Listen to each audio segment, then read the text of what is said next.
Official YouTube channel online update 360।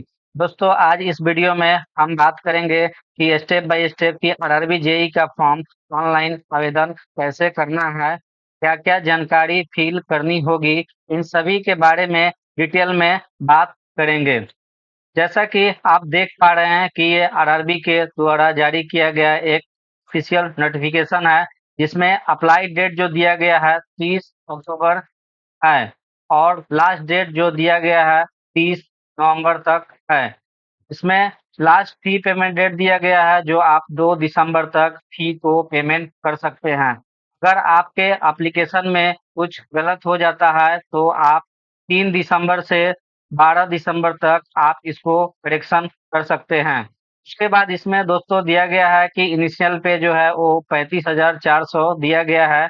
और as की बात करेंगे तो एज का क्राइटेरिया जो दिया गया है वो 18 से 33 साल तक है। टोटल वैकेंसी जो है वो 2569 वैकेंसीज है। अगर इसको आप डिटेल में जानना चाहते हैं कि कितना कौन सा जोन में कितना सीटें हैं तो आप एनेक्सर बी को आप देख सकते हैं। जैसा कि इसमें मैंने ओपन कर लिया है एनेक्सर बी, तो आप इसमें चेक कर सकते हैं जोन वाइज की कितना वैकेंसीज है। जैसा कि इसमें आरआरबी अहमदाबाद में दिया गया है, आपका टोटल वैकेंसी जो है वो 151 दिया गया है। अजमेर जोन में का दिया गया है टोटल वैकेंसी जो है वो 40 दिया गया है। बेंगलुरु में दिया गया है आपका, बेंगलुरु में जो दिया गया है वो आपका टोटल वैकेंसीज है 80 है। इसी तरह से आप सारी जोन में आप देख लेंगे कि कितना कौन सा जोन में कितना वैकेंसीज है। उसके बाद आप ऑफिशियल वेबसाइट पे आएंगे। फॉर्म स्टार्ट करने से पहले आप अभी तक हमारे चैनल को सब्सक्राइब नहीं किया है तो सब्सक्राइब करें, लाइक करें, जिससे आने वाली सारे वीडियो का अपडेट आपको मिल सके। अगर आप फर्स्ट टाइम अप्लाई कर रहे हैं आरआरबी का फॉर्म तो आप क्रिएट अकाउंट करेंगे। अगर आप सेकेंड टाइम भर रहे हैं तो आप यहाँ पे लॉगिन करेंगे। हम फर्स्ट टाइम अप्लाई कर रहे हैं तो इस पे हम क्रिएट अकाउंट करेंगे। क्रिएट करने के बाद इसमें दिया गया है कि आप 2024 या 2025 में आरआरबी को फॉर्म अगर अप्लाई किया है तो आपके पास में आईडी और पासवर्ड होंगे। उसी आईडी पासवर्ड से आप लॉगिन कर लेंगे। क्रिएट अकाउंट करने के लिए आपके पास आ जाएगा तो सबसे पहले आपको नेशनलिटी सिलेक्ट करना है। उसके बाद आपको मार्कशीट के अकॉर्डिंग पर्सनल डिटेल को आपको फिल करना है। जो आपके मैट्रिकुलेशन में जो भी सर्टिफिकेट और मार्कशीट पर दिया है वो आप इसमें फुल नेम फिल करेंगे। उसके बाद इसको रीटाइप करेंगे। रीटाइप करने के बाद अगर आपने कभी नाम चेंज किया है तो यहाँ आप यस करेंगे। यस करेंगे तो इसमें आपको डीबी के समय एक लीगल डॉक्यूमेंटेशन देना पड़ेगा। अगर आपका नाम चेंज नहीं हुआ है तो इसमें आप नो करेंगे। उसके बाद डेट ऑफ बर्थ को फिल करेंगे। आपके जो मार्कशीट में दिया गया है उसके अकॉर्डिंग इसमें आप डेट ऑफ बर्थ को फिल करेंगे। उसके बाद इसमें रीटाइप डेट ऑफ बर्थ को करेंगे। उसके बाद इसमें जेंडर को सिलेक्ट करेंगे। फिर से रीजेंडर को सिलेक्ट करेंगे। उसके बाद नीचे आने के बाद इसमें फादर नेम अपने मार्कशीट के अकॉर्डिंग इसमें फादर नेम आपको फिल करना होगा। उसके बाद रीटाइप फादर्स नेम फिर से फिल करना होगा। उसके बाद नीचे आएंगे तो इसमें मदर्स नेम दिया गया है, मदर्स नेम आपको इसमें मार्कशीट के अकॉर्डिंग फिल कर लेना है। उसके बाद रीटाइप मदर्स नेम करना होगा। नीचे आने के बाद आपके पास कांटेक्ट डिटेल का ऑप्शन आ जाएगा। इसमें कांटेक्ट डिटेल आपको देना है। जो आपके पास ईमेल आईडी और मोबाइल नंबर आपका जो एक्टिव है वो आप इसमें ईमेल आईडी को पहले फिल कर लेंगे। फिल करने के बाद आपके यहाँ से जनरेट ईमेल ओटीपी करेंगे। करने के बाद आपके ईमेल पे 6 अंक का ओटीपी जाएगा। उस 6 अंक के ओटीपी को इसमें आपको फिल कर लेना है। फिल करने के बाद आपको वेरीफाई कर लेना है। उसके बाद इसमें मोबाइल नंबर आप फिल करेंगे। फिल करने के बाद यहाँ पे जनरेट मोबाइल ओटीपी पे क्लिक करेंगे। करने के बाद आपके मोबाइल पे भी सेम 6 अंक का ओटीपी जाएगा। उस 6 अंक के ओटीपी को आपको इसमें फिल कर लेना है। फिल करने के बाद आपको वेरीफाई कर लेना है। उसके बाद नीचे 3 वेरिफिकेशन का ऑप्शन दिया गया है। आप चाहे तो डिजी लॉकर के माध्यम से आप वेरिफिकेशन कर सकते हैं। दूसरा जो दिया गया है इसमें आधार कार्ड के माध्यम से आप वेरिफिकेशन कर सकते हैं। दूसरा जो दिया गया है इसमें आपके पास अगर आधार कार्ड नहीं है तो आप इससे आप वेरिफिकेशन कर सकते हैं। इसमें आने के बाद में आपको या तो ड्राइविंग लाइसेंस या पैन कार्ड के माध्यम से आपको वेरिफिकेशन करना होगा। उसके बाद अगर पैन कार्ड आप सिलेक्ट करते हैं तो इसमें पैन नंबर, पैन पे जो नाम है आपको इस पे फिल कर लेना है। उसके बाद इसमें पैन कार्ड पे जो डेट ऑफ बर्थ दिया गया है वो इसको आप इसमें कैलेंडर के माध्यम से आप उसको फिल कर सकते हैं। उसके बाद यहाँ पे डॉक्यूमेंट नंबर देना होगा। उसके बाद कौन सा इशू किया है, इशू अथॉरिटी आपको इसमें नाम फिल कर लेना है। उसके बाद प्लेस ऑफ इशू को फिल कर लेना है। अन्यथा आप सबसे आसानी है कि आप यहाँ से आधार वेरिफिकेशन करें, क्योंकि आगे चल के आपको आधार ही वेरिफिकेशन करना पड़ेगा। उसके बाद इस पे आप क्लिक कर लेंगे। इसमें आप आधार नंबर जो 12 डिजिट का आधार नंबर होता है इसमें आपको फिल कर लेना है। उसके बाद आपके आधार में जो मोबाइल नंबर लिंक है उस पे आपके 6 अंक के ओटीपी जाएगा। इसमें आपको फिल करके यहाँ से वेरीफाई कर लेना है। वेरीफाई करने के बाद यहाँ पे चेक बॉक्स पे टिक कर लेना है। टिक करने के बाद उसके बाद आप नीचे आएँगे, आपको यहाँ क्रिएट योर पासवर्ड का ऑप्शन है। यहाँ पे दिया गया है कि password should be a combination of capital letter, small letter, special character and numbers देना है। फर्स्ट नेम में जो आपका रहेगा वो आपको कैपिटल देना है, उसके बाद स्मॉल देना है, देने के बाद फिर स्पेशल कोई कैरेक्टर देना है, उसके बाद में इसमें नंबर डालना है। जो इसमें पासवर्ड आप डालेंगे सेम वही पासवर्ड इसमें आपको कंफर्म करना है डाल के। जैसा कि आप देख पा रहे हैं कि इसमें फर्स्ट लेटर कैपिटल है, उसके बाद स्मॉल लेटर है, उसके बाद में एक स्पेशल कैरेक्टर है, उसके बाद नंबर दिया गया है। इस तरह से आपको पासवर्ड को क्रिएट कर लेना है। उसके बाद में यहाँ पे I am not a robot पे चेक बॉक्स पे टिक कर लेना है। टिक करने के बाद यहाँ से preview and create an account कर लेना है। उसके बाद जो भी आपने डिटेल डाला है वो सारी डिटेल आ जाएगी, आपको एक बार फिर से रीचेक कर लेना है। रीचेक करने के बाद में वहाँ से आप कंफर्म करेंगे। कंफर्म करने के बाद में कंफर्म करने के बाद आपको फिर से ऑफिशियल वेबसाइट पे आना है। उसके बाद यहाँ पे एक लॉगिन का ऑप्शन दिया गया है। तो इस लॉगिन के बटन पे क्लिक कर लेना है। क्लिक करने के बाद आपके पास 2 ऑप्शन है। आप 2 माध्यम से आप यहाँ पे लॉगिन कर सकते हैं। पहला ऑप्शन जो दिया गया है आप लॉगिन विथ आधार कर सकते हैं। इसमें आप मोबाइल नंबर डालेंगे, डालने के बाद जनरेट आधार ओटीपी करेंगे। जो आधार कार्ड में आपका मोबाइल नंबर रजिस्टर होगा, उस पे आपके 6 अंक के ओटीपी जाएगा। उस पे आपको फिल करना है। फिल करने के बाद यहाँ चेक बॉक्स पे टिक कर लेना है। टिक करने के बाद यहाँ पे आई एम नॉट और रोबोट पे टिक करना है। टिक करने के बाद यहाँ से लॉगिन करेंगे। अन्यथा आप दूसरा ऑप्शन चूज़ कर सकते हैं, login with RRB account credential. इस पे क्लिक करने के बाद आपने जो मोबाइल नंबर डाला है, उस मोबाइल नंबर को इसमें फिल कर लेना है। फिल करने के बाद जो आपने पासवर्ड को क्रिएट किया है, उस पासवर्ड को इसमें फिल कर लेंगे। उसके बाद आई एम नॉट अ रोबोट पे क्लिक कर लेंगे। करने के बाद यहाँ से लॉगिन करेंगे। लॉगिन करते ही आपके पास टू फैक्टर ऑथेंटिकेशन का ऑप्शन आ जाएगा। आप या तो ईमेल के माध्यम से कर सकते हैं या तो आप मोबाइल नंबर के माध्यम से कर सकते हैं। आपके उसके बाद आपके मोबाइल पे 6 अंक का ओटीपी जाएगा, आपको फिल कर लेना है। इसमें फिल करने के बाद आपको यहाँ से लॉगिन करना है। लॉगिन करते ही आपके पास ऐसा पॉपअप खुल जाएगा। उसके बाद यहाँ ऑनलाइन एप्लीकेशन का ऑप्शन दिया है, इस पे आप क्लिक करेंगे। क्लिक करने के बाद इसमें कौन-सा ज़ोन आपको सिलेक्ट करना है, जिस ज़ोन में आप फॉर्म को फिल करना चाहते हैं, उस ज़ोन को आप चूज़ कर लेंगे।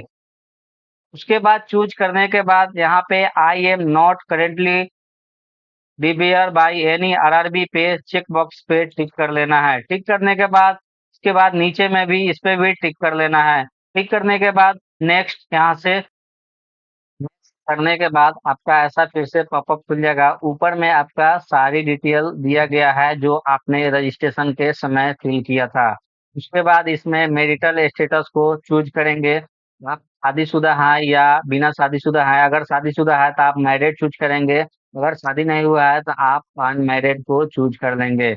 करने के बाद रिलीजन आपको चूज करना है, कौन सा आप कास्ट से बिलोंग करते हैं, हिंदू, मुस्लिम, क्रिश्चियन, सिख, बुद्धिस्ट, जैन।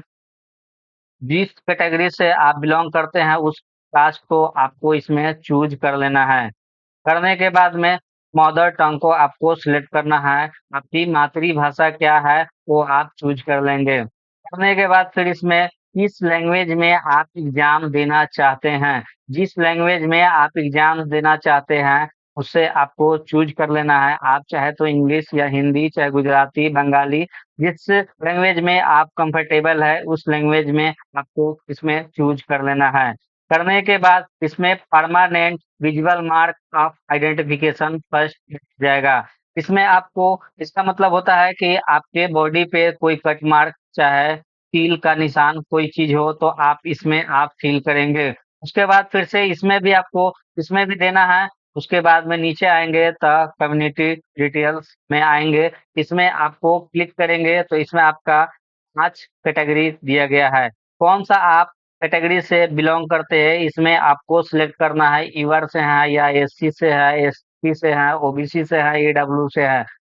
जिससे आप आते हैं, जिस कैटेगरी से आप बिलोंग करते हैं उस कैटेगरी को आप चूज कर लेंगे। करने के बाद जब नीचे आएंगे तो इसमें दिया गया है क्या आप ओबीसी के अंडर में आप नॉन क्रीमी लेयर है या क्रीमी लेयर है, इसमें आपको चूज करना है। अगर आप क्रीमी लेयर है तो आप क्रीमी लेयर को एज अ यूआर कंसीडर किया जाएगा। अगर आप नॉन क्रीमी लेयर है तो इस पे आपको क्लिक करना है। क्लिक करने के बाद इसमें दिया गया है कि नॉन क्रीमी लेयर के लिए मंथली इनकम जो होना चाहिए 8 लाख से कम होना चाहिए।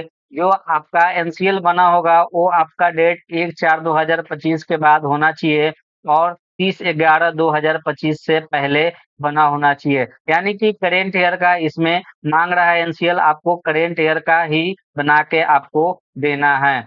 उसके बाद इसमें नेम ऑफ कास्ट को आप फिल करेंगे। फिल करने के बाद इसमें आपको सर्टिफिकेट नंबर फिल करना है। उसके बाद इसमें सर्टिफिकेट कौन इशू किए हैं उनका इसमें नाम आपको चूज करना है। चूज करने के बाद नेक्स्ट आएंगे तो इसमें दिया गया कौन सा स्टेट से आपको सर्टिफिकेट इशू हुआ है, उस स्टेट को आप चूज कर लेंगे। चूज करने के बाद इशूइंग सर्टिफिकेट डेट आपको इसमें पूछा गया है कि आपका डेट जो सर्टिफिकेट इशू हुआ है कब आपका इशू हुआ है वो आप कैलेंडर के माध्यम से यहाँ से आप चूज कर सकते हैं। करने के बाद नीचे आएंगे तो आपको पोस्टल एड्रेस डिटेल को फिल करना है। अर्जेंट एड्रेस आपका क्या है वो आपको इसमें फिल करना है। उसके बाद इसमें देखेंगे कि स्टेट कौन सा, आप किस स्टेट से बिलोंग करते हैं उस स्टेट को आपको इसमें सिलेक्ट करना है। करने के बाद यहाँ पे कौन सा डिस्ट्रिक्ट से बिलोंग करते हैं आप डिस्ट्रिक्ट का नाम चूज करेंगे। उसके बाद इसमें आप फुल एड्रेस को फिल करेंगे, जैसे कि आपके गांव के नाम, पोस्ट के नाम और थाना का नाम इसमें आप डाल सकते हैं। उसके बाद इसमें प्रेजेंट नियरेस्ट सिटी या मेजर टाउन पूछा गया है, इसमें आपको सिटी का नेम फिल करना है। उसके बाद पिन कोड आप इसमें फिल करेंगे। उसके बाद अगर आपका प्रेजेंट एड्रेस और परमानेंट एड्रेस दोनों अगर सेम है आप यहाँ चेक बॉक्स पे टिक करेंगे। अगर अलग अलग है तो यहाँ से आप फिर से सिलेक्ट करेंगे कि कौन सा डिस्ट्रिक्ट है। इसमें देखेंगे कि प्रेजेंट एड्रेस और परमानेंट एड्रेस अगर आपका सेम है तो आप यहाँ पे चेक बॉक्स पे टिक करेंगे। अगर सेम नहीं है तो आप कौन सा डिस्ट्रिक्ट स्टेट में है वो आपको सिलेक्ट करना है। उसके बाद यहाँ से डिस्ट्रिक्ट सिलेक्ट कर लेना है। उसके बाद यहाँ एड्रेस आपको फिल करना है। फिल करने के बाद नियरेस्ट सिटी और मेजर टाउन आपको सिलेक्ट कर लेना है। करने के बाद फिर से वहाँ का पिन कोड आपको फिल कर लेना है। अगर सेम है तो यहाँ चेक बॉक्स पे टिक करेंगे, टिक करके यहाँ से सेव करेंगे। सेव करने के बाद यहाँ से नेक्स्ट कर लेंगे। पास अगला पेज ओपन हो जाएगा।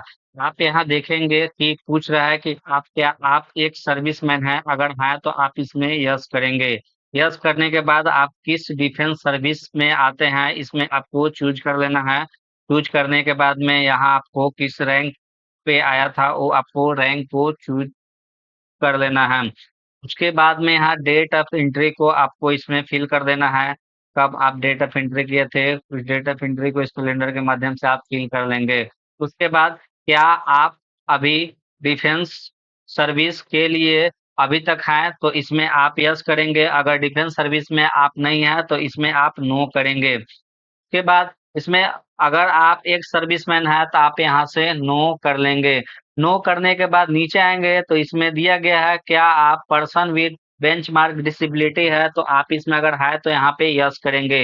अगर है तो इसमें डिसेबिलिटी कैटेगरी दिया गया है, इसमें कौन सा कैटेगरी से है आप इसमें कैटेगरी को चूज करेंगे।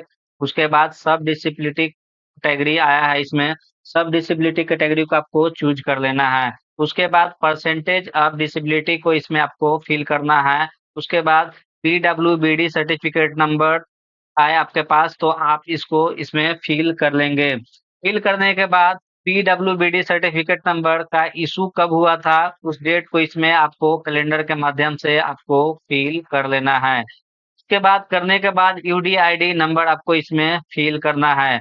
अगर आप पर्सन विद बेंचमार्क डिसेबिलिटी नहीं है तो आप इसमें आपको नो कर देना है। नो करने के बाद इसमें आएंगे नीचे तो इसमें आपको भी नो कर लेना है। उसके बाद नीचे आएंगे तो नीचे देखेंगे इकोनॉमिकली बैकवर्ड क्लास डिटेल को आपको इसमें फिल करना है। अगर आप फी में कंसेशन चाहते हैं अंडर ईबीसी तो आप इसमें यस करेंगे। उसके बाद करते ही इसमें दिया गया है ईबीसी का एलिजिबिलिटी क्राइटेरिया दिया गया है कि ईबीसी वही होंगे जिसका लेस देन 50,000 दिया गया है इसमें, और बीपीएल कार्ड उनके पास होना चाहिए। ये दोनों में से कोई है तो आप यहाँ से यस करेंगे। यस करने के बाद यहाँ आपको टाइप ऑफ सर्टिफिकेट देना है। इसमें अगर आपके पास ईबीसी सर्टिफिकेट है तो आप ईबीसी सर्टिफिकेट दे सकते हैं, या बीपीएल कार्ड है तो आप ये दे सकते हैं। अगर ईबीसी सर्टिफिकेट है तो आप इसको चूज कर लेंगे। करने के बाद इशुइंग अथॉरिटी आप इसमें सिलेक्ट करेंगे, किनसे आपको सर्टिफिकेट इशू हुआ है इसमें आपको चूज कर लेना है। करने के बाद आपके सर्टिफिकेट पे एक सर्टिफिकेट नंबर आता है, उसको आपको इसमें फिल कर लेना है। फिल करने के बाद डेट ऑफ इशू दिया गया रहता है सर्टिफिकेट पे, आप उस सर्टिफिकेट पे डेट ऑफ इशू कब का है वो आप इस पे कैलेंडर के माध्यम से आप चूज कर लेंगे। करने के बाद यहाँ दिया गया है क्या आप रेलवे के एम्प्लॉय है, अगर है तो आप यहाँ पे यस करेंगे। यस करने के बाद क्या आपने एनओसी के लिए अप्लाई किया है, तो अगर किया है तो आप यस करेंगे। अगर नहीं किया है तो आप यहाँ से नो कर लेंगे। नो करने के बाद उसके बाद सिलेक्ट कैटेगरी करेंगे, कौन से कैटेगरी में आप थे उस कैटेगरी को आपको चूज कर लेना है। करने के बाद इसमें प्लेस ऑफ वर्किंग को आपको फिल करना है। उसके बाद जोन पीयू यूनिट आपको इसमें से सिलेक्ट करना है, कौन सा आप जोन पीयू यूनिट है उसको आपको सिलेक्ट कर लेना है। अगर आप रेलवे के एम्प्लॉय नहीं है तो आप यहाँ पे नो कर लेंगे। नो करते ही उसके बाद आएंगे नीचे तो देखेंगे कि आप स्टेट गवर्नमेंट में अगर कर रहे हैं तो आप इसमें स्टेट गवर्नमेंट को सिलेक्ट करेंगे। अगर आप सेंट्रल गवर्नमेंट के अंडर में अगर आप जॉब कर रहे हैं तो आप इसमें सेंट्रल गवर्नमेंट चूज कर लेंगे। अगर आप पीएसयू सेक्टर में आप काम कर रहे हैं तो आप पीएसयू सेक्टर को सिलेक्ट करेंगे। अगर आप बेरोजगार हैं तो आप इसमें नॉट अप्लीकेबल कर सकते हैं। उसके बाद आएंगे नीचे तो इसमें दिया गया है कि बैंक डिटेल आपको इसमें फिल करना है फी को रिफंड करने के लिए। इसमें आपको बता दें कि जनरल और ईबीसी के लिए इसमें 400 रुपया रिफंड किया जाता है, और एससी एसटी को 250 रुपया रिफंड किया जाता है। इसमें सबसे पहले आपको रिफंड जो जिसमें लेना है उसका आपको अकाउंट होल्डर नेम आपको इसमें फिल कर लेना है। उसके बाद आपके बैंक पासबुक पे अकाउंट नंबर दिया रहता है, आप उसको इसमें अकाउंट नंबर को फिल कर लेंगे। उसके बाद यहाँ से कंफर्म करेंगे अकाउंट नंबर को फिल करके। उसके बाद इसमें आएंगे तो आईएफएससी कोड आपको इसमें फिल कर लेना है। आईएफएससी कोड फिल करने के बाद यहाँ से कंफर्म करेंगे। कंफर्म करते ही आपके पास बैंक का नेम और बैंक का एड्रेस यहाँ पे ऑटोमेटिक आ जाएगा। आने के बाद यहाँ पे आप यस सेव करेंगे। सेव करने के बाद यहाँ से आपको नेक्स्ट करना है। फिर से आपका नेक्स्ट पेज ओपन हो जाएगा। उसके बाद यहाँ से आप क्वालिफिकेशन डिटेल को आप अपडेट करेंगे। आप इसमें स्टेट को चूज करेंगे, कौन सा स्टेट से आप मैट्रिक किए हैं उसमें आपको चूज करना है। फिर कौन सा डिस्ट्रिक्ट था वो आपको चूज करना पड़ेगा। उसके बाद कौन सा बोर्ड से आपने मैट्रिक किया है उसमें आपको बोर्ड का नाम यहाँ पे फिल कर देना है। उसके बाद डेट ऑफ पासिंग आपको इसमें चूज करना है, कब से आप पासिंग किए हैं, कब पासिंग किए हैं, इसमें आपको डेट को चूज कर लेना है। उसके बाद इसमें जो आपके मैट्रिकुलेशन में रोल नंबर है वो आपको इसमें फिल करना है। उसके बाद इसमें आपको देना है जो भी 10th का मार्कशीट में मार्कशीट नंबर या आप सर्टिफिकेट नंबर इसमें आप फिल कर सकते हैं। उसके बाद यहाँ अपडेट करेंगे। अपडेट करने के बाद में फिर से क्वालिफिकेशन में जाएंगे। अगर आप 3 साल का डिप्लोमा किए हैं तो आप इसको सिलेक्ट करें। उसके बाद सिलेक्ट करने के बाद में डिसिप्लिन में जाएंगे तो कौन सा ब्रांच से आप आए उस ब्रांच को आप सिलेक्ट करेंगे। इसमें जैसे civil engineering, computer science and engineering, जो आपका ब्रांच है वो आप ब्रांच को सिलेक्ट करेंगे। करने के बाद में नेम ऑफ द कोर्स आपको इसमें फिल करना है जो आपके सर्टिफिकेट में दिया गया होगा।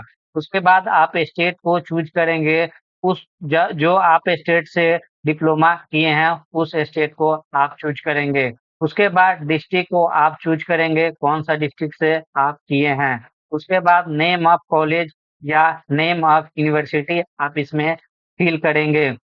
उसके बाद डेट ऑफ पासिंग को आप इसमें चूज करेंगे। करने के बाद यहाँ से ऐड करेंगे। ऐड करने के बाद में ऐड करने के बाद यहाँ पे आपका ऊपर में आ जाएगा। उसके बाद फिर से अगर आप बीटेक किए हैं तो आप बीटेक इसमें डाल सकते हैं। तो डिग्री इन इंजीनियरिंग में जाएंगे। उसके बाद में सेम जैसे डिप्लोमा वाले में प्रोसेस किए वैसे ही सेम इसमें भी प्रोसेस करना है। इसमें जो ब्रांच से आप आते हैं उस ब्रांच का नाम लिखना है। उसके बाद में आपका कोर्स का नाम इसमें फिल करना है।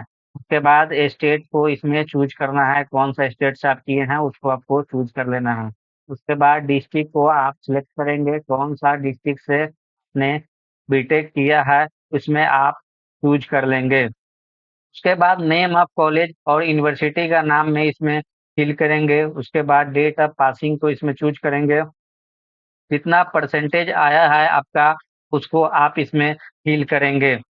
फिल करने के बाद यहाँ पे एड बटन पे क्लिक करेंगे। जब एड बटन पे क्लिक कर लेंगे तो यहाँ पे नेक्स्ट करेंगे। नेक्स्ट करते ही आपके पास ऐसा इंटरफेस आ जाएगा। इसमें आपको लाइव फोटो देना है। उसके बाद में आपको सिग्नेचर अपलोड करना है।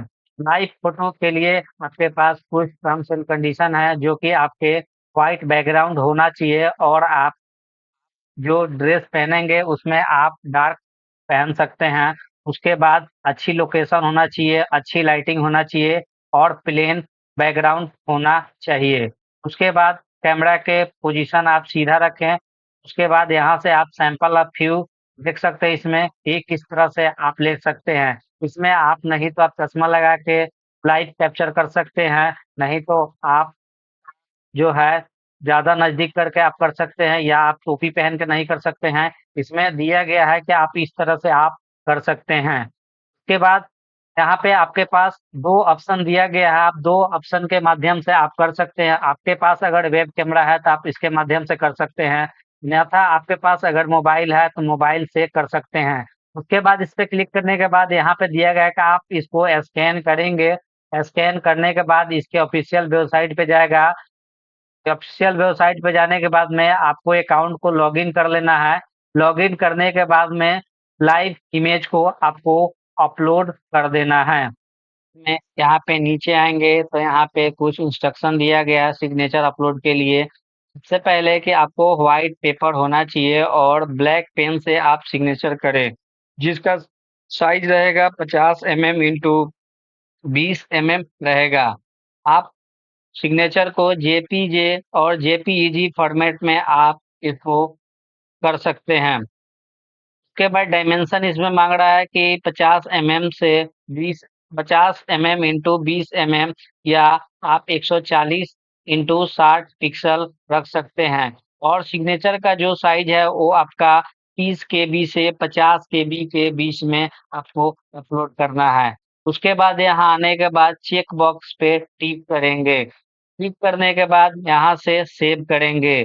सेव करने के बाद यहाँ से नेक्स्ट करेंगे। नेक्स्ट करने के बाद में यहाँ पे नीचे में आएंगे। नीचे यहाँ पे आएंगे तो आपका नीचे में दिया है कि पोस्ट सेलेक्ट करेंगे। किस किस पोस्ट के लिए आप अप्लाई करेंगे इसमें दिया गया है। यहाँ से आप जो पोस्ट के लिए हैं उस पे आप इस पे प्लस आइकन पे करेंगे तो यहाँ पे साइड में आपका एड ऑन हो जाएगा।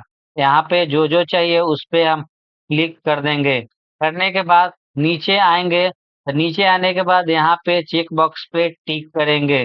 टिक करने के बाद इस चेक बॉक्स पे भी टिक करेंगे। उसके बाद में इंटर द प्लेस करेंगे। प्लेस करने के बाद में यहाँ से सेव करेंगे।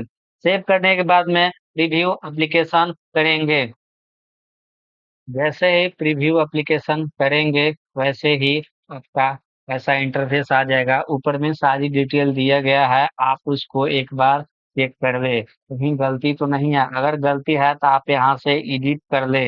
एडिट करके जहाँ गलती है आप वहाँ से करेक्शन कर ले। उसके बाद फिर यहाँ पे सब सही रहा तो आप इस चेक बॉक्स पे टिक करें। करने के बाद यहाँ से सबमिट करें। सबमिट करने के बाद में फी को पेमेंट करें। पेमेंट करने के बाद में आप एप्लीकेशन को डाउनलोडिंग कर सकते हैं।